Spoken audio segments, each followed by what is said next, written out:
The one man the Aztecs feared, a giant amongst men who fought like a beast, wielding 2 tomahawks, a warrior that even the Aztecs refused to fight one-on-one. And listen, we're talking about Aztec warriors here. They ain't soft. These guys killed 60% of the invading Spanish conquistadores, despite 80% of the Aztecs dying of the Spanish viruses.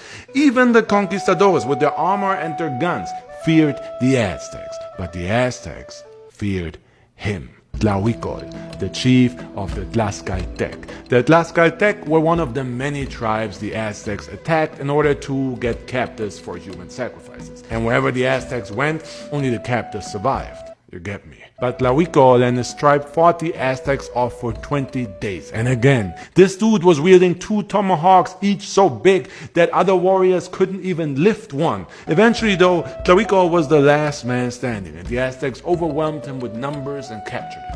Now usually, capture means you become a blood nourishment for the Aztec sun god. But the Aztec emperor Montezuma had mad respect for great warriors, and there was no one greater than Tlahuicole.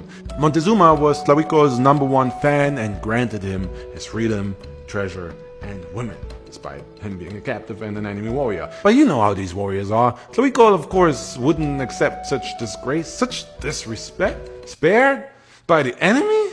Tlahuicole wanted to die. Hell, he begged for it. And Montezuma thought he was crazy, but Tlahuicole was like, I ain't crazy, and I do not need your help. I'm smack dab in the middle of my right goddamn mind. But because Montezuma had a serious hard-on for this type of stuff, this made him admire Tlahuicole even more. So he appealed to his warrior loyalty. He wouldn't kill Tlahuicole, but since he was his captive, Montezuma reserved the right to command Tlahuicole, and he ordered him to command the Aztec warriors in their battle against another tribe.